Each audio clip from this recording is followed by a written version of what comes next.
the best academy. Hi everyone, welcome to Harish Academy. ఈరోజు current అఫైర్స్లో భాగంగా each and every టాపిక్ని మనము డీటెయిల్గా డిస్కస్ చేసుకుందాం.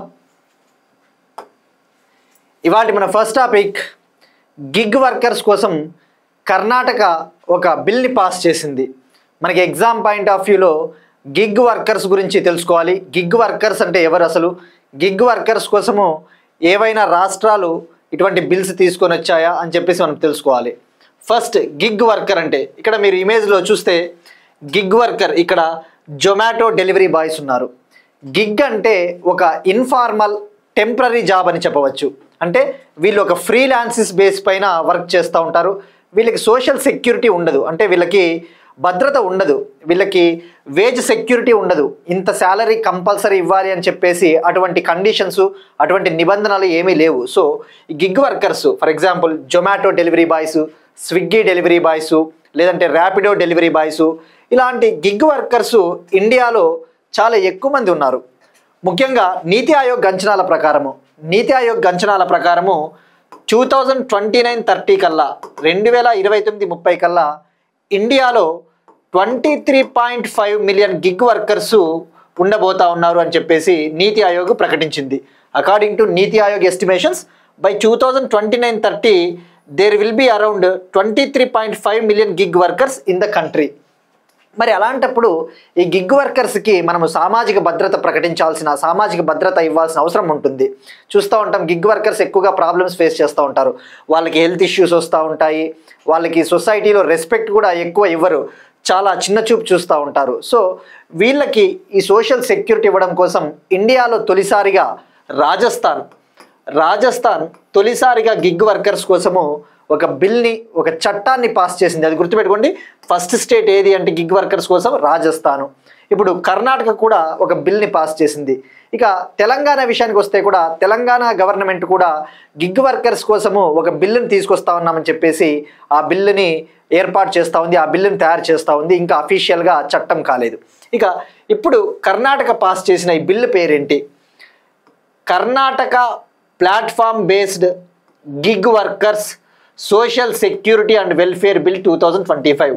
Karnataka platform based gig workers social security and welfare bill 2025. ఈ bill ఏమని చెప్తుందంటే గిగ్ వర్కర్స్ కోసం ఒక సపరేట్ ఫండ్ని ఏర్పాటు చేయాలి, ఒక సపరేట్ బోర్డుని ఏర్పాటు చేయాలని చెప్పేసి ఈ బిల్లు చెప్తా ఉంది. సపరేట్ ఫండ్, వీళ్ళ కోసం ఒక ఫండ్ని ఏర్పాటు చేస్తూ ఉన్నారు. ఈ ఫండ్లో గిగ్ వర్కర్స్ ఎవరైతే ఈ పనులు చేస్తూ ఉంటారో, డెలివరీ బాయ్స్ ఇటువంటి వాళ్ళు, వీళ్ళు కూడా తమ వంతుగా కొద్దిగా మనీని ఈ ఫండ్కి ఇవ్వాల్సి ఉంటుంది, కంట్రిబ్యూట్ చేయాల్సి ఉంటుంది. అలానే సెంట్రల్ గవర్నమెంటు, స్టేట్ గవర్నమెంట్స్ కూడా ఈ వెల్ఫేర్ ఫండ్కి కొద్దిగా డబ్బులు ఇవ్వడం జరుగుతుంది. అలానే ఎవరైనా దాతలు ఇవ్వాలి అనుకుంటే డొనేషన్స్, గిఫ్ట్స్ అటువంటివి ఇవన్నీ కూడా వెల్ఫేర్ ఫండ్లో మనం కనుక డబ్బులు ఇచ్చినట్టయితే ఆ వెల్ఫేర్ ఫండ్ వీళ్ళకి ఉపయోగపడుతుంది. అయితే ఇక్కడ ఒక పాయింట్ ఉంది.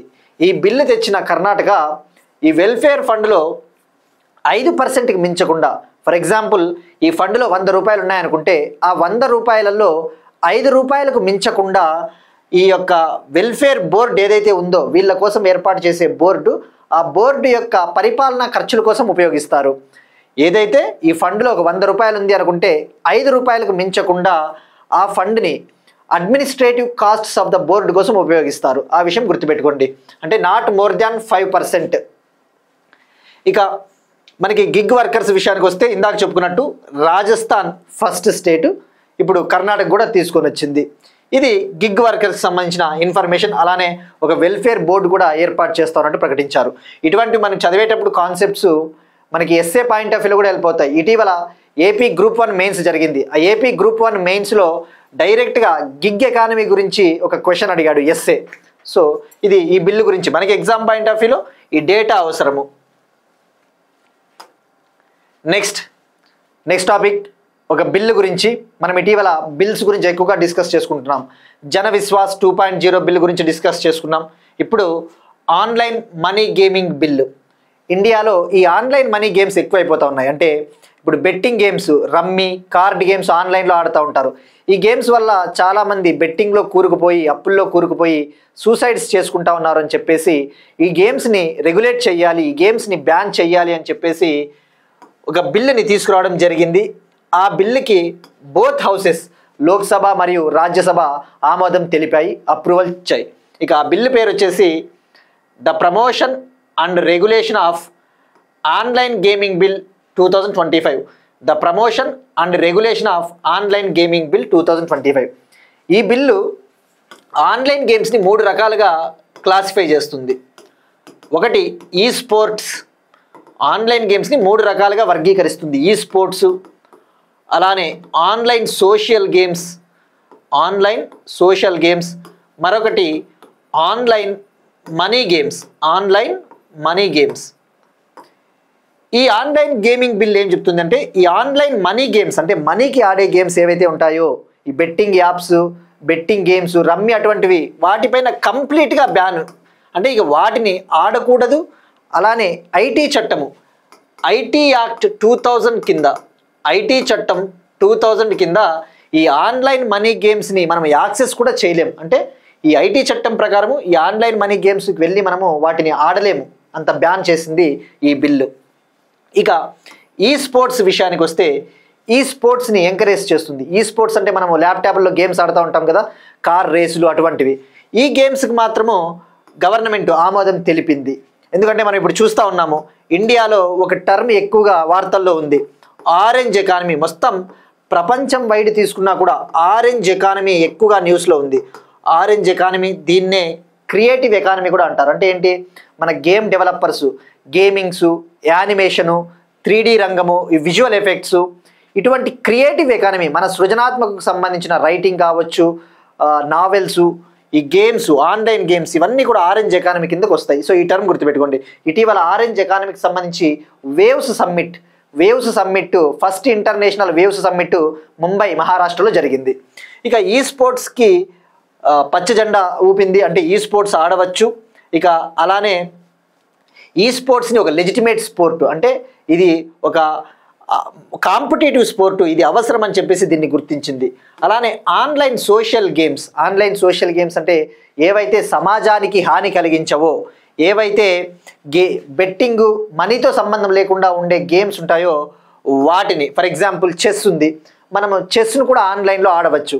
అయితే ఇక్కడ మనము చెస్ జస్ట్ ఆడతాం, దానివల్ల మనకి విజ్ఞానం వస్తుంది, మనకి నాలెడ్జ్ వస్తుంది, కానీ మనమేం దాన్ని మనీ కోసం ఆడము. సో అటువంటి గేమ్స్ని ఎంకరేజ్ చేస్తుంది ఈ బిల్లు.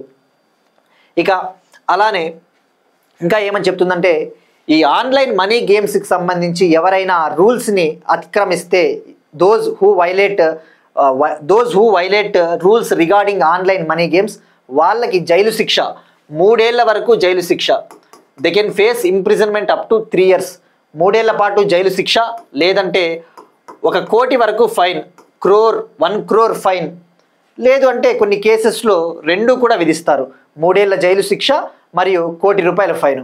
ఒకవేళ రిపీటెడ్గా అఫెన్సెస్ చేస్తే, మళ్ళీ నేరాలు చేసినట్టయితే, అప్పుడు వాళ్ళకి జైలు శిక్ష 3 ఏళ్ల నుంచి 5 ఏళ్ల వరకు ఉంటుంది, ఫైన్ 2 కోట్ల వరకు ఉంటుంది.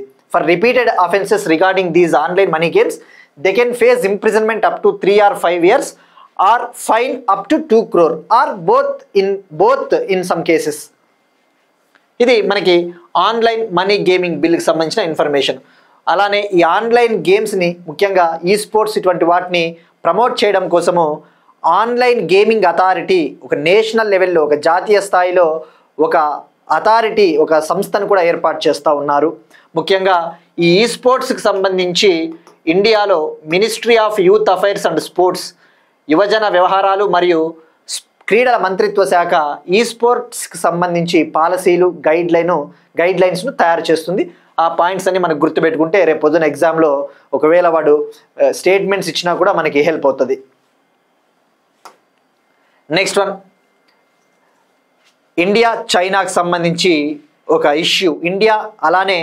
ఇండియా చైనా ట్రేడ్కి సంబంధించి నేపాల్ కొన్ని అబ్జెక్షన్స్ రైజ్ చేసింది, అభ్యంతరాలు లేవనెత్తింది. మనము ఇటీవల అబ్జర్వ్ చేస్తే Indian foreign minister S Jaishankar garu, Chinese foreign minister వాంగ్ యీ గారు మీట్ అయ్యారు.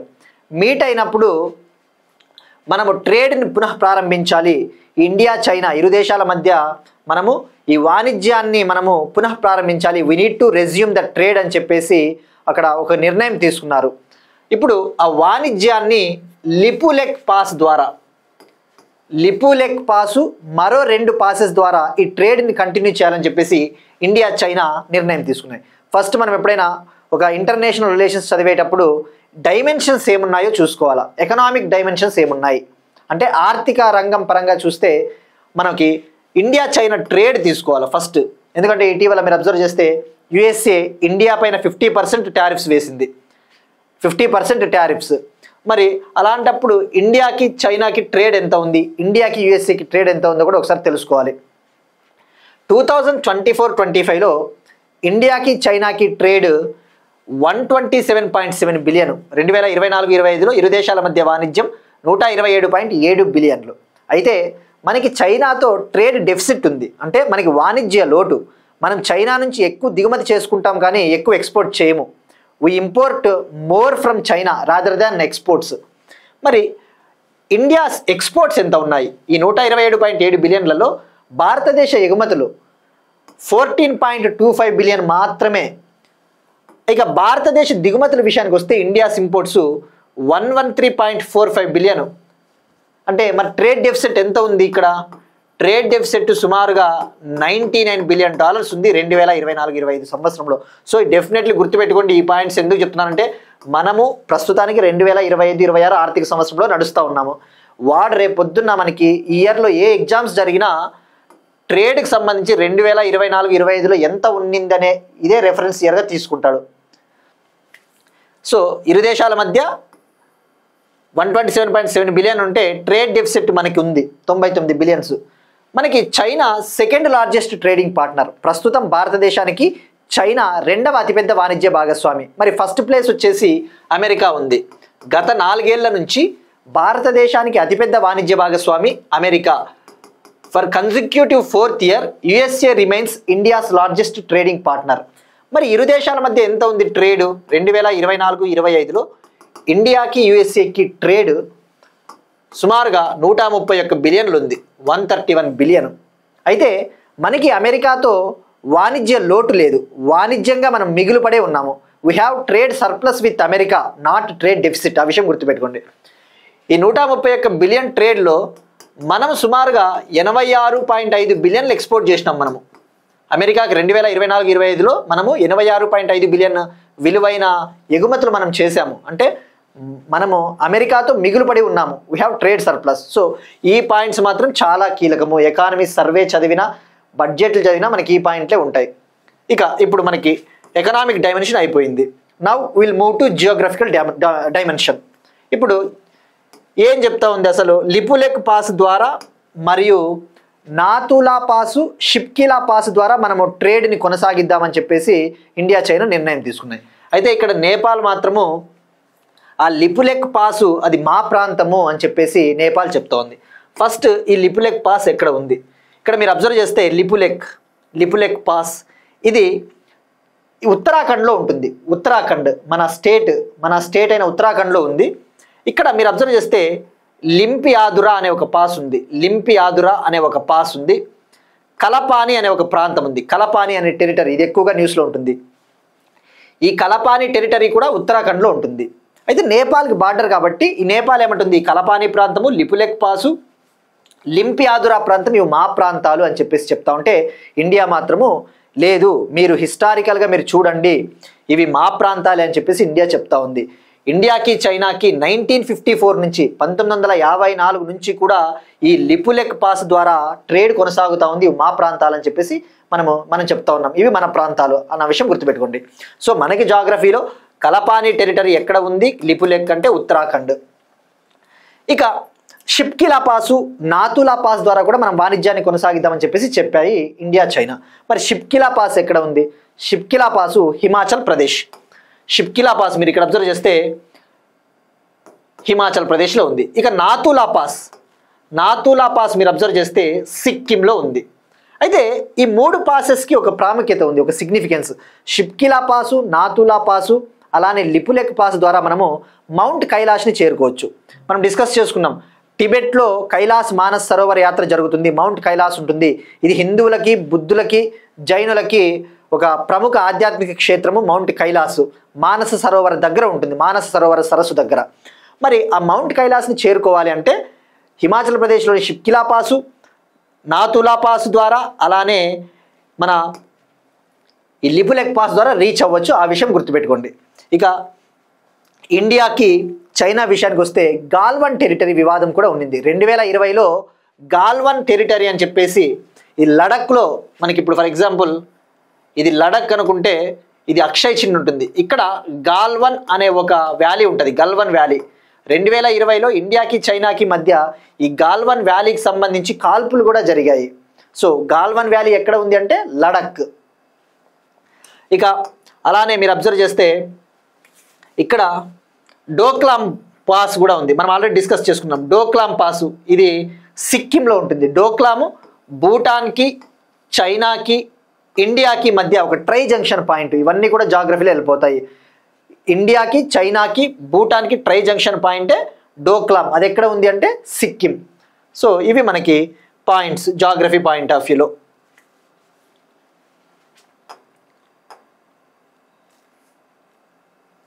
Next one again north eastern స్టేట్స్కి సంబంధించి ఇవాళ కరెంట్ అఫైర్స్ ఎక్కువగా ఉన్నాయి. Free movement regime between India and Myanmar. మరి మ్యాన్మార్కి బార్డర్ షేర్ చేసుకునే స్టేట్స్ వచ్చేసి అరుణాచల్ ప్రదేశ్, నాగాలాండ్, మణిపూర్, మిజోరం. ఈ 4 రాష్ట్రాలు 1643 కిలోమీటర్ల బార్డర్ మనం షేర్ చేసుకుంటా ఉన్నాం. 1643 కిలోమీటర్స్ బార్డర్ని మనము మ్యాన్మార్తో షేర్ చేసుకుంటా ఉన్నాము. సో గుర్తుపెట్టుకోండి, ఈ 4 స్టేట్లు మాత్రమే మ్యాన్మార్తో బార్డర్ని షేర్ చేసుకుంటాయి. మరి అయితే ఈ మ్యాన్మార్కి ఇండియాకి మధ్య ఫ్రీ మూమెంట్ రెజిమ్ అనే ఒకటి ఉందన్నమాట. అంటే మ్యాన్మార్ దేశంతో మనకి ఎప్పటి నుంచో హిస్టారికల్గా, చారిత్రాత్మకంగా కావచ్చు, కల్చరల్ పరంగా, సాంస్కృతిక పరంగా వీ హ్యావ్ గుడ్ రిలేషన్స్. మనకి మంచి సంబంధాలు ఉన్నాయి ఆ ప్రజలతో. సో ఆ ప్రజల మధ్య రాకపోకలు కొనసాగించడానికి to continue the free movement of people between these 2 nations 1968లో 1968లో ఫ్రీ మూమెంట్ రెజిమ్ అనేదాన్ని ఒకటి తీసుకొని వచ్చారు. ఫ్రీ మూమెంట్ రెజిమ్ అనేదాన్ని 1968లో తీసుకొని వచ్చారు. అంటే ఇది ఏమని చెప్తుందంటే పేరులోనే ఉంది. ఫ్రీ మూమెంట్ అంటే స్వేచ్ఛగా కదలడము, ప్రజలు అటు నుంచి ఇటుకి, ఇటు నుంచి అటుకి. ఈ ఫ్రీ మూమెంట్ రెజిమ్ ఏం చెప్తుంది అంటే దీని ప్రకారము ఫర్ ఎగ్జాంపుల్ మ్యాన్మార్ దేశస్తులు ఉన్నారనుకుందాం. మ్యాన్మార్ కంట్రీ ప్రజలు వాళ్ళ దేశం నుంచి ఇండియాలోకి అప్ టు 16 కిలోమీటర్స్, భారతదేశ భూభాగంలోకి 16 కిలోమీటర్ల వరకు ఇండియాలోకి రావచ్చు. వాళ్ళు వచ్చి 2 వారాల పాటు ఇండియాలో స్టే చేయవచ్చు. అలానే ఇండియన్ సిటిజన్స్, ముఖ్యంగా ఇండియన్ సిటిజన్స్ కూడా మ్యాన్మార్లోకి 16 కిలోమీటర్ల వరకు వెళ్ళి అక్కడ 2 వారాల పాటు స్టే చేయవచ్చు. ఇది 1968లో తీసుకొని వచ్చినప్పుడు ఫస్ట్ 40 కిలోమీటర్స్ ఉండింది, 40 కిలోమీటర్ల వరకు ఫ్రీగా రావచ్చు. కానీ 2004లో దీన్ని 16 కిలోమీటర్లకి కుదించారు. అయితే ఇప్పుడు దీన్ని తొలగించాలి అని చెప్పేసి 2024 ఫిబ్రవరిలోనే అమిత్ షా గారు ఈ ఫ్రీ మూమెంట్ రెజిమ్ భారతదేశానికి, మ్యాన్మార్కి ఏదైతే ఉందో మేము దాన్ని తొలగిస్తామని చెప్పేసి చెప్పారు. ఎందుకంటే దానికి ప్రధాన కారణము ఈ మ్యాన్మార్ కంట్రీ నుంచి ఇల్లీగల్ ఇమ్మిగ్రెంట్స్, అక్రమ వలసదారులు ఎక్కువైపోతా ఉన్నారు అని చెప్పేసి ఇటీవల సుప్రీంకోర్టు కూడా రోహింగ్యాలను ఉద్దేశించి చెప్పింది. రోహింగ్యాలను ఉద్దేశించి మ్యాన్మార్ కంట్రీ నుంచి రోహింగ్యాలు ఎక్కువగా వస్తూ ఉంటారు. సో ఇప్పుడు మణిపూర్కి చెందిన ఒక గ్రూపు యునైటెడ్ నాగా కౌన్సిల్, మణిపూర్లో నాగా ప్రజలు కూడా ఉంటారు, నాగాలాండ్లో నాగా తెగ ప్రజలు ఉంటారు, మణిపూర్లో కూడా నాగా పీపుల్ ఉన్నారు కొంతమంది. వాళ్ళు యునైటెడ్ నాగా కౌన్సిల్ అని చెప్పేసి ఒక గ్రూప్ని ఏర్పాటు చేశారు. వీళ్ళు ఏంటంటే దీనికి ఇది ఉండాలి, ఈ ఫ్రీ మూమెంట్ రెజిమ్ అనేది ఉండాలి ఇరు దేశాల మధ్య అని చెప్పేసి నాగాలాండ్, మణిపూర్లో ఉన్న యునైటెడ్ నాగా కౌన్సిల్ మాత్రము ఇది ఉండాలి అని చెప్తుంది. కానీ మణిపూర్ మాత్రము దీన్ని తొలగించాలి అని చెప్తుంది. దీనికి ప్రధాన కారణము అక్రమ వలసదారులు వస్తూ ఉన్నారు అని చెప్పేసి. సో ఇక్కడ గుర్తుపెట్టుకోవాల్సింది మనకి ఈ ఫ్రీ మూమెంట్ రెజిమ్ ఏ దేశాలు అంటే ఈ 2 కంట్రీస్. ఇక మణిపూర్ విషయానికి వస్తే ఈ మణిపూర్ వివాదం కూడా ఇటీవల ఎక్కువగా చూసాం. మీటీ కూకీల విధానం, మీటీ కూకీల వివాదం, the conflict between Meiteis and cookies. మనం ప్రీవియస్ క్లాసెస్లో చెప్పుకున్నాం. సింపుల్గా గుర్తుండాలి అంటే ఆ మీటీలు అంటే మైదాన ప్రాంతాల్లో ఉండేవాళ్ళు, కూకీలు అంటే కొండల్లో ఉండేవాళ్ళు, హిల్ పీపుల్, అట్లా గుర్తుపెట్టుకోండి. ఇక ఈ ఫ్రీ మూమెంట్ పాస్ ద్వారా ఎవరికైతే ఆ బార్డర్ పాస్ ఉంటుందో ఆ బార్డర్ పాస్ వ్యాలిడిటీ 1 ఇయర్, ఆ బార్డర్ పాస్ వ్యాలిడిటీ 1 ఇయర్తో వీళ్ళు 16 కిలోమీటర్లు ఇలా వచ్చి 2 వారాల పాటు స్టే చేయొచ్చు. సో ఈ పాయింట్ గుర్తుపెట్టుకుంటే సరిపోతుంది. ఇప్పుడు ఆ యునైటెడ్ నాగా కౌన్సిల్ని ఇన్వైట్ చేసింది సెంటరు ఈ విషయాన్ని చర్చించడం కోసము. Next one again north eastern state అక్రమ వలసలను నివారించడం కోసము అక్టోబర్ నుండి 18 ఏళ్ళు పైబడిన వారికి మొదటిసారి ఆధార్ జారీ చేయడాన్ని అస్సాం నిలిపివేయనుందని చెప్పేసి అస్సాం చీఫ్ మినిస్టర్ హిమంత బిశ్వ శర్మ గారు ప్రకటించారు. ఈ అస్సాం ఎక్కువగా బంగ్లాదేశ్ నుంచి అక్రమ వలసదారులని ఫేస్ చేస్తూ ఉంది. బంగ్లాదేశ్ నుంచి ఇల్లీగల్ మైగ్రెంట్స్ ఎక్కువగా వస్తూ ఉన్నారు అని చెప్పేసి వాళ్ళకి ఎవరైతే వస్తూ ఉన్నారో ముఖ్యంగా ఇక ఫర్ ద ఫస్ట్ టైం తొలిసారిగా వీళ్ళకి ఆధార్ ఇవ్వడము కరెక్ట్ కాదు అని చెప్పేసి నిర్ణయం తీసుకునింది. ఏం చేస్తూ ఉన్నారు అంటే ఎవరైతే ఇలా అక్రమ వలసదారులు వస్తూ ఉన్నారో ఈ ఆధార్ కార్డుని జారీ చేయడం వల్ల ఇండియాలో ఆధార్ కార్డుని జారీ చేసేది unique identification authority of India UIDAI unique identification authority of India. ఇది 2016లో ఆధార్ చట్టం ద్వారా ఏర్పాటైంది. 2016లో ఆధార్ చట్టం ద్వారా UIDAI ఏర్పాటైంది. దీనికి చీఫ్ వచ్చేసి ప్రస్తుతం భువనేష్ కుమార్ గారు ఉన్నారు. భువనేష్ కుమార్ అయితే ఇప్పుడు 18 ఏళ్ళు పైబడిన యువకులకి ఆధార్ ఇవ్వడం వల్ల వీళ్ళు ఆ ఆధార్ని ఉపయోగించుకొని భారత పౌరులుగా సిటిజన్షిప్ పొందడానికి కూడా ట్రై చేస్తూ ఉన్నారు. భారత పౌరులకు వచ్చే బెనిఫిట్స్ అన్నీ కూడా వీళ్ళు పొందుతూ ఉన్నారు అని చెప్పేసి ఈ నిర్ణయం తీసుకుని ఉంది. సో ఇక్కడ గుర్తుపెట్టుకోవాల్సింది ఇండియా బంగ్లాదేశ్ బార్డరు 4096.7 కిలోమీటర్స్ 4096.7 కిలోమీటర్ల మేర మనం బంగ్లాదేశ్తో బార్డర్ షేర్ చేసుకుంటా ఉన్నాము. We are sharing highest land border with which country అంటే బంగ్లాదేశ్. అత్యధికంగా భూ సరిహద్దును మనం ఏ కంట్రీతో పంచుకుంటున్నామంటే బంగ్లాదేశ్. ఇక UIDAI విషయానికి వస్తే ఇటీవల సుప్రీంకోర్టుకి చెప్పింది ఆధార్ అనేది not a proof of citizenship అని. భారతదేశ పౌరసత్వాన్ని పొందడానికి ఆధార్ కార్డ్ ఏమీ ఒక ప్రూఫ్ కాదు అని చెప్పేసి కూడా చెప్పింది. ఆ బీహార్లో జరుగుతూ ఉన్న సమగ్ర ఓటర్ల లిస్ట్ వివాదంకి సంబంధించి. నెక్స్ట్ వన్ టిబెట్ అటానమస్ వేడుకల్లో పాల్గొన్న జిన్పింగ్. టిబెట్ ఇందాకనే మనము నేపాల్ గురించి డిస్కస్ చేసుకున్నాం. టిబెట్ ఈ టిబెట్ అనేది 1950లో ఈ టిబెట్ని 1950లో చైనా ఆక్యుపై చేసింది. ఆక్యుపై చేసిన తర్వాత 1965లో 1965లో చైనా లీడర్ మావో జెడాంగ్ గారు టిబెట్కి స్వయం ప్రతిపత్తి కల్పించారు. అటానమస్ రీజన్గా ప్రకటించారు టిబెట్ అటానమస్ రీజన్. అయితే దానికి స్వయం ప్రతిపత్తి కల్పించినప్పటికీ కూడా అది చైనాలో భాగమే. చైనా ఇది మా ప్రాంతము అని చెప్పుకుంటుంది. కానీ టిబెట్ వాసులు కొంతమంది అందుకు ఒప్పుకోరు. ముఖ్యంగా దలైలామా టిబెట్ బౌద్ధుల ఆధ్యాత్మిక గురువు దలైలామా గారు ఎప్పుడు కూడా దానికి ఒప్పుకోరు. ఇది మాది స్పెషల్ కంట్రీ, మేము చైనాలో భాగం కాదు అని చెప్పేసి దలైలామా గారు చెప్తూ ఉంటారు. ప్రస్తుతం దలైలామా గారు మన ఇండియాలోనే అతను పునరావాసం పొందుతూ ఉన్నారు. మరి ఈ కాంటెక్స్ట్లో టిబెట్ అటానమస్ రీజియన్ ఇందాక చెప్పుకున్నట్టు 1950లో చైనా ఆక్యుపై చేసింది. 1965లో దీనికి స్వయం ప్రతిపత్తి కల్పించింది. ఇక టిబెట్ అంటే గుర్తు రావాల్సింది కైలాస్ మానస్ సరోవర్ యాత్ర. ఇక అలానే టిబెట్లోని బ్రహ్మపుత్ర నది పైన చైనా ప్రపంచంలోనే అత్యంత పెద్దదైన డ్యామ్ని కూడా నిర్మిస్తూ ఉంది. World's largest dam being built on Brahmaputra river in Tibet by China. మరి టిబెట్లో బ్రహ్మపుత్ర రివర్ని యార్లాంగ్ సాంగ్పో అని అంటారని కూడా తెలుసుకున్నాం. యార్లాంగ్ సాంగ్పో రివర్. ఇక ఇది మనకి టిబెట్కి సంబంధించిన information.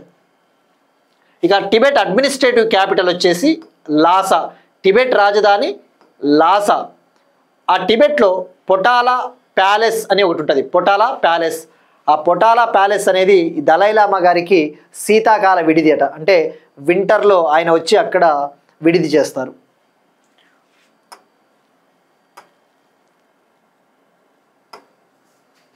Next one Telangana current affairs. ఇక నేషనల్ ఇష్యూస్ అయిపోయినాయి. ఇప్పుడు state specific current affairs. Telangana current affairs. తెలంగాణలో థర్మల్ ప్లాంట్స్ ఎన్ని ఉన్నాయని చెప్పేసి పార్లమెంట్లో ఒక క్వశ్చన్ అడిగితే కేంద్ర ప్రభుత్వం సమాధానం చెప్పింది.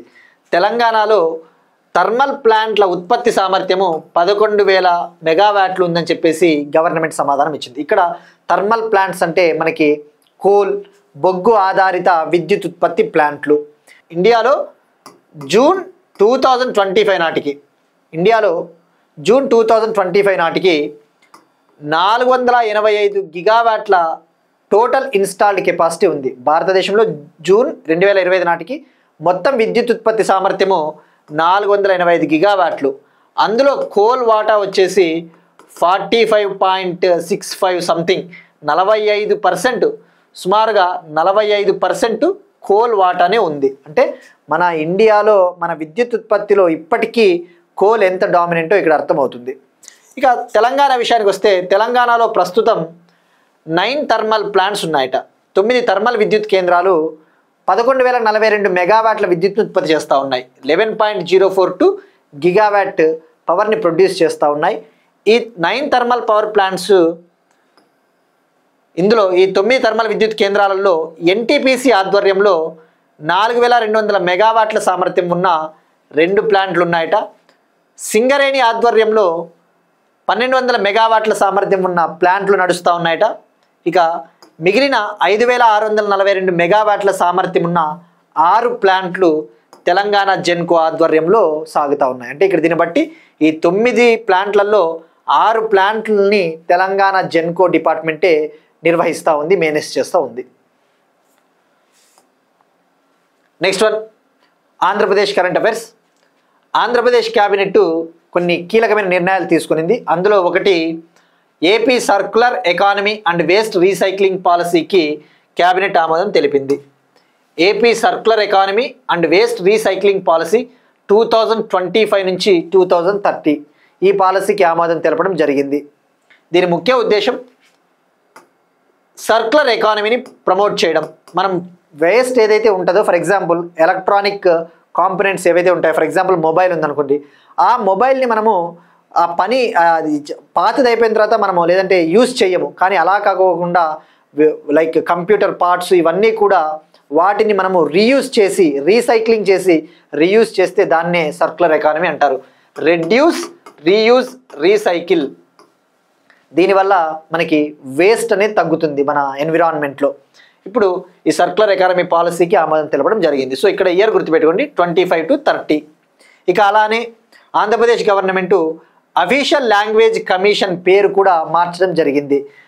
జాతీయ భాషా సంఘం పేరు మార్చడం జరిగింది. అఫీషియల్ లాంగ్వేజ్ కమిషన్ పేరుని మండలి వెంకట కృష్ణారావు గారి కమిషన్గా మార్చింది. మండలి వెంకట కృష్ణారావు గారి పేరును ఈ అఫీషియల్ లాంగ్వేజ్ కమిషన్కి పెట్టడం జరిగింది. ఇక్కడ మండలి వెంకట కృష్ణారావు గారు, ఈయన ఫ్రీడమ్ ఫైటర్, స్వాతంత్ర సమరయోధుడు, అలానే లాంగ్వేజ్ యాక్టివిస్ట్, భాషావాది, తెలుగు భాష కోసం కృషి చేసిన వ్యక్తి అట. ఇది మనకి ఈ 2 పాయింట్స్. ఇప్పుడు ఒక ఫ్యూ క్వశ్చన్స్ చూద్దాం. మనకి కాన్స్టిట్యూషనల్ అమెండ్మెంట్ బిల్స్కి సంబంధించి ఇటీవల మనము డిస్కస్ చేస్తూ ఉన్న కాన్సెప్ట్స్. జిఎస్టీని ఏ కాన్స్టిట్యూషనల్ అమెండ్మెంట్ బిల్ ద్వారా తీసుకొని వచ్చారు? ఎందుకంటే ఇది మళ్ళీ ప్రీవియస్ క్వశ్చనే మళ్ళీ ఇంకోసారి ఎందుకు అడుగుతా ఉన్నామంటే, కొంతమంది కాన్స్టిట్యూషనల్ అమెండ్మెంట్ బిల్కి కాన్స్టిట్యూషనల్ అమెండ్మెంట్ యాక్ట్కి కన్ఫ్యూజ్ అవుతూ ఉన్నారు. కాబట్టి ఏ కాన్స్టిట్యూషనల్ అమెండ్మెంట్ బిల్, ఏ రాజ్యాంగ సవరణ బిల్లు ద్వారా జిఎస్టీని తీసుకొని వచ్చారు, ఏ చట్టం ద్వారా ఇది అమల్లోకి వచ్చింది, అదొకటి. ఇక 128వ రాజ్యాంగ సవరణ బిల్లు దేనికి సంబంధించినది, దాని ముఖ్య ఉద్దేశం ఏంటి? 129వ రాజ్యాంగ సవరణ బిల్లు దేనికి సంబంధించినది? ఇక 130వ రాజ్యాంగ సవరణ బిల్లు ఇది దేనికి సంబంధించినది? ఇవి ట్రై చేయండి. సో పాలిటీ క్వశ్చన్స్ కవర్ అయినట్టు ఉంటుంది. ఇక నిన్న అడిగిన క్వశ్చన్, భారతదేశపు మొట్టమొదటి సుస్థిర ఇంధన విమాన ప్లాంట్ని ఇండియన్ ఆయిల్ కార్పొరేషన్ పానిపట్, హర్యానాలో ఏర్పాటు చేసింది. ఇండియన్ ఆయిల్ కార్పొరేషన్ ప్రభుత్వ రంగ సంస్థ హర్యానాలోని పానిపట్టు వద్ద భారతదేశపు మొట్టమొదటి సుస్థిర ఇంధన ప్లాంట్ని, సస్టైనబుల్ ఏవియేషన్ ప్లాంట్ని ఏర్పాటు చేసింది. ఇక పానిపట్ అంటేనే గుర్తు రావాల్సిందేది ఎల్ఎన్టీ సంస్థ. ఎల్ఎన్టీ, లార్సెన్ అండ్ టౌబ్రో సంస్థ భారతదేశంలోనే అతిపెద్ద గ్రీన్ హైడ్రోజన్ ప్లాంట్ని పానిపట్ వద్ద నిర్మిస్తూ ఉంది. India's largest green hydrogen plant. India's largest green hydrogen plant is being built at Panipat by Larsen and Toubro company. So ఈ పాయింట్ గుర్తుపెట్టుకోండి. సో పానిపట్కి 2 ప్రాముఖ్యతలు ఉన్నాయి. ఈ భారతదేశపు అతిపెద్ద గ్రీన్ హైడ్రోజన్ ప్లాంట్ని ఇండియన్ ఆయిల్ కార్పొరేషన్కు చెందిన పానిపట్ రిఫైనరీ వద్ద ఎల్ఎన్టీ ఏర్పాటు చేస్తూ ఉంది. ఇక తేజాస్ మార్క్ 1A విషయానికి వస్తే ఇది లైట్ కంబాట్ ఎయిర్ క్రాఫ్ట్ అంటే తేలికపాటి యుద్ధ విమానము. దీన్ని బెంగళూరులోని హిందుస్థాన్ ఏరోనాటిక్స్ లిమిటెడ్ సంస్థ డెవలప్ చేస్తూ ఉంది. బెంగళూరులోని HAL సంస్థ డెవలప్ చేస్తూ ఉంది. Next one again state specific Andhra Pradesh current affair. Andhra Pradesh revenue డిపార్ట్మెంట్కి 2 స్కాచ్ అవార్డులు లభించాయి. ఇది స్కాచ్ అవార్డ్స్ అనేవి మనం జనరల్గా ఎక్కువగా న్యూస్లో వింటూ ఉంటాం. స్కాచ్ అనేది ఒక ఇండియన్ థింక్ ట్యాంక్, అంటే ఒక ఆర్గనైజేషన్ టైపు. ఇది పరిపాలనలో ఎవరికైతే సేవలు, ముఖ్యంగా ఈ గవర్నెన్స్ డిపార్ట్మెంట్లో కావచ్చు, environmental, social sector, nation development కోసం, దేశ అభివృద్ధి కోసము ఎవరైతే వ్యక్తులు కావచ్చు, ఆర్గనైజేషన్స్, గవర్నమెంట్స్, డిపార్ట్మెంట్స్ ఎఫర్ట్స్ పెడతా ఉంటాయో, కృషి చేస్తూ ఉంటాయో వాళ్ళకి స్కాచ్ అవార్డ్స్ని న్యూఢిల్లీలో ఇవ్వడం జరుగుతుంది. గుర్తుపెట్టుకోండి, స్కాచ్ అవార్డ్స్ని ఎక్కడ ప్రజెంట్ చేస్తారు అంటే న్యూఢిల్లీలో. సెప్టెంబర్ 20, 2025 సెప్టెంబర్ 20 న్యూఢిల్లీలో 101వ స్కాచ్ సమ్మిట్ జరగబోతా ఉంది. 101st scotch summit. అక్కడ ఆంధ్రప్రదేశ్కి ఈ 2 అవార్డుల్ని ప్రజెంట్ చేయనున్నారు. మరి ఆ అవార్డులు వచ్చేసి రెవెన్యూ డిపార్ట్మెంట్కి రావడం జరిగింది. ఒకటి ఆన్లైన్ కోర్ట్ మేనేజ్మెంట్ సిస్టమ్ మరియు రీసర్వే 2.0 ఇనిషియేటివ్. ఈ 2 ప్రోగ్రామ్స్కి ఈ రెండింటికి స్కాచ్ అవార్డ్స్ లభించాయి. Next one again state specific. ఆంధ్రప్రదేశ్కి సంబంధించి పోర్ట్స్ డెవలప్మెంట్, ఓడరేవుల అభివృద్ధికి సంబంధించి ఒక MOUను ఆంధ్రప్రదేశ్ మ్యారిటైమ్ బోర్డు కుదుర్చుకునింది. నెదర్లాండ్స్కు చెందిన APM టర్మినల్స్, నెదర్లాండ్స్ కంట్రీకి చెందిన APM టర్మినల్స్ అనే ఒక కంపెనీతో ఆంధ్రప్రదేశ్ మ్యారిటైమ్ బోర్డు 9,000 కోట్ల ఒప్పందం, 9,000 crore డీల్ని కుదుర్చుకునింది. ఈ APM టర్మినల్స్ కంపెనీ ఈ 9,000 కోట్ల డీల్లో భాగంగా ఆంధ్రప్రదేశ్లోని 3 పోర్టుల వద్ద మౌలిక వసతులను, ఇన్ఫ్రాస్ట్రక్చర్ ఫెసిలిటీస్ని అభివృద్ధి చేయబోతోంది, డెవలప్ చేయబోతోంది. ఆ పోర్ట్స్ వచ్చేసి రామాయపట్నం పోర్టు, ఒకటి నెల్లూరు జిల్లాలోని రామాయపట్నం పోర్టు, మరొకటి కృష్ణా జిల్లాలోని మచిలీపట్నం పోర్టు, మరొకటి శ్రీకాకుళం జిల్లాలోని మూలపేట సీ పోర్టు. రామాయపట్నము ఇది జనరల్గా ప్రకాశంకి దగ్గరలో ఉండే ఒక విలేజ్, కానీ ఇది గుర్తుపెట్టుకోండి, నెల్లూరు కన్ఫ్యూజ్ అవుతారు, ఇది ప్రకాశం డిస్టిక్ అని. బట్ రామాయపట్నం పోర్టు నెల్లూరు జిల్లా. ఇక మచిలీపట్నం కృష్ణా డిస్టిక్, మూలపేట వచ్చేసి మనకి శ్రీకాకుళం జిల్లా. ఈ 3 పోర్టులని డెవలప్ చేయనున్నది ఈ డీల్. నెక్స్ట్ వన్ ఎకానమీకి సంబంధించి భారతదేశ ఆర్థిక వృద్ధి రేటుకు సంబంధించి, ఇండియాస్ గ్రోత్ రేటుకి సంబంధించి SBI రీసెర్చ్ రిపోర్టు ఒక నివేదికను విడుదల చేసింది. 2025-26లో భారతదేశ GDP రేట్ వచ్చేసి 6.3% ఉంటుందని చెప్పింది 2025-26 ఆర్థిక సంవత్సరంలో. అయితే RBI అయితే మాత్రము ఈ సంవత్సరం 6.5 ఉంటుందని చెప్పింది. 2025-26లో భారతదేశ వృద్ధి రేటు 6.5% ఉంటుందని RBI చెప్పింది. ఈ RBI కంటే కూడా SBI ఇంకా తక్కువ వెల్లడించింది, అంటే తక్కువగా అంచనా వేసింది. సో మనకి 25-26 RBI ఎంత చెప్పింది గుర్తుపెట్టుకుంటే సరిపోతుంది, RBI SBI. Next one again ఎకానమీకి సంబంధించి IT 2.0. ఇండియా పోస్ట్ IT 2.0 అనే ఒక అడ్వాన్స్డ్ పోస్టల్ టెక్నాలజీని లాంచ్ చేసింది. డిపార్ట్మెంట్ ఆఫ్ పోస్ట్స్ అనేది మినిస్ట్రీ ఆఫ్ కమ్యూనికేషన్ కింద ఉండే ఒక డిపార్ట్మెంట్. ఆ విషయం గుర్తుపెట్టుకోండి. ఇండియాలో పోస్టల్ నెట్వర్క్ చాలా బలంగా ఉంటుంది. మరి ఆ పోస్టల్ నెట్వర్క్ ఏ మినిస్ట్రీ కింద ఉంటుందంటే మినిస్ట్రీ ఆఫ్ కమ్యూనికేషన్, సమాచార మంత్రిత్వ శాఖ. ఇప్పుడు IT 2.0 అనే ఒక అడ్వాన్స్డ్ టెక్నాలజీని లాంచ్ చేసింది. మనం ఇటీవల పోస్టల్ నెట్వర్క్ సంబంధించి చూస్తే ఇండియాలో పోస్టల్ సర్వీసెస్ని సులభతరంగా అడ్రస్ ఫిజికల్గా రాయకోకుండానే డిజిపిన్ అనే ఒక ఇనిషియేటివ్ ద్వారా కూడా సర్వీసెస్ని డెలివరీ చేయవచ్చు. సో ఇటువంటి సర్వీసెస్ అన్నీ కూడా ఇంటిగ్రేట్ చేసి ఒక ఐటీ 2.0 అనే ఒక ప్లాట్ఫామ్ని తీసుకొని వచ్చింది.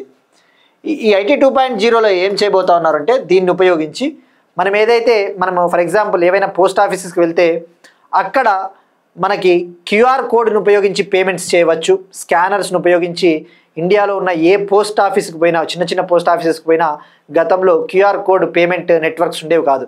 ఇప్పుడు మనం క్యూఆర్ కోడ్ ఉపయోగించి పేమెంట్స్ చేయవచ్చు. అలానే OTP based service delivery, OTP ఆధారిత సర్వీస్ డెలివరీలను పొందవచ్చు. ఇక ముఖ్యంగా డిజిపిన్ సేవలను పొందవచ్చు. ఈ డిజిపిన్ అనేది డిజిటల్ పోస్టల్ ఇండెక్స్ నంబర్. ఇది 10 అంకెల ఆల్ఫా న్యూమరిక్ కోడ్. గుర్తుపెట్టుకోండి, డిజిపిన్ స్టేట్మెంట్స్ ఇచ్చినప్పుడు ఉపయోగపడుతుంది. డిజిపిన్ని ఐఐటి హైదరాబాదు మరియు national remote sensing centre Hyderabad, IIT Hyderabad, national remote sensing centre Hyderabad మరియు డిపార్ట్మెంట్ ఆఫ్ పోస్ట్స్ కలిసి జాయింట్గా దీన్ని డెవలప్ చేశాయి. ఈ డిజిపిన్ అనేది 10 అంకెల alpha numeric code, 10 digit alpha numeric code. ఈ డిజిపిన్ ద్వారా ఏంటంటే మనం geographical information system, GIS, geospatial టెక్నాలజీని ఉపయోగించి మనము డెలివరీ చేయవచ్చు. ఈ డిజిపిన్ సేవలను ఉపయోగించి ఎగ్జాక్ట్ లొకేషన్కి ఖచ్చితత్వంతో సర్వీస్ డెలివరీ చేయవచ్చు.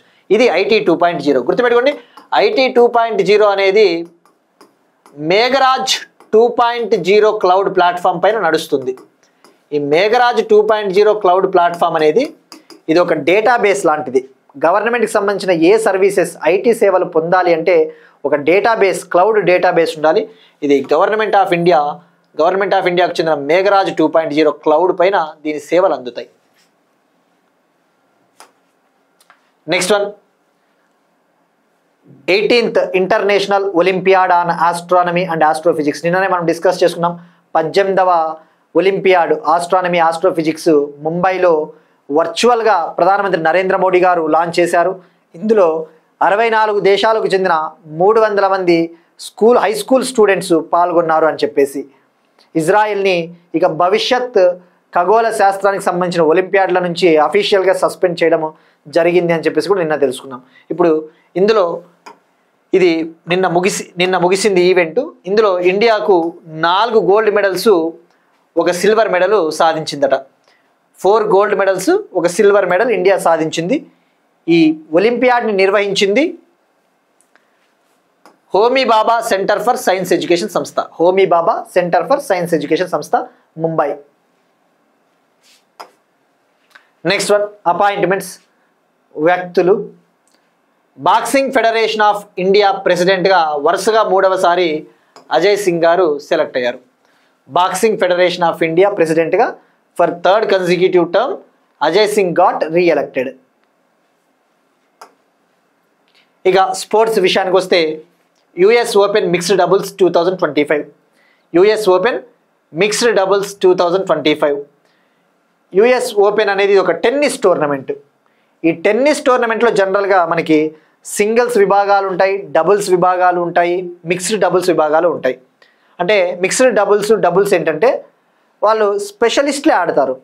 జనరల్గా సింగిల్స్ ఆడేవాళ్ళు డబుల్స్లలోనూ మిక్స్డ్ డబుల్స్లలోనూ ఎక్కువగా పాల్గొనరు. అలా కాకోకుండా ఈసారి కొత్త ఫార్మేట్ ఏం తీసుకొని వచ్చారంటే ఇక మిక్స్డ్ డబుల్స్లో కూడా సింగిల్ స్టార్స్ని అలౌ చేయడం అటువంటిది చేశారు. బట్ అయితే ఈ మిక్స్డ్ డబుల్స్ విభాగంలో వరుసగా రెండవ ఏడాది ఇటలీకి చెందిన జోడీ, ఇటలీ కంట్రీకి చెందిన జోడీ టైటిల్ని గెలుపొందింది. వీళ్ళ పేర్లు వచ్చేసి సారా ఎర్రని, ఆండ్రియా వవస్సోరి. సారా ఎర్రని, ఆండ్రియా వవస్సోరి, వీళ్ళు ఇటలీ జంట. వీళ్ళు ఈ మిక్స్డ్ డబుల్స్ని గెలుపొందారు. మిక్స్డ్ డబుల్స్ అంటే ఒక మేలు ఒక ఫీమేల్ అని అర్థం. వీళ్ళకి క్యాష్ ప్రైజ్ $1 million.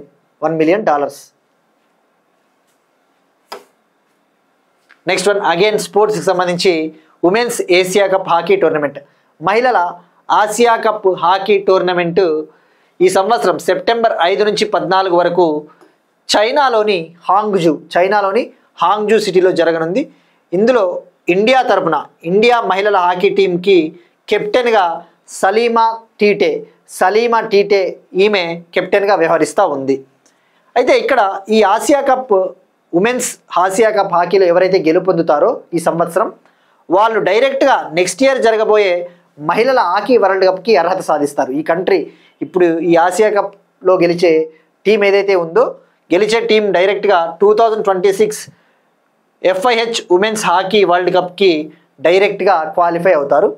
ఆ 2026 women's hockey world cup Belgium నెదర్లాండ్స్లో జరగబోతూ ఉంది. బెల్జియం నెదర్లాండ్స్లో జరగబోతూ ఉంది. ఇవి ఇవాటి కరెంట్ అఫైర్స్. మనం ఒకసారి క్విక్గా రీక్యాప్ చూద్దాం.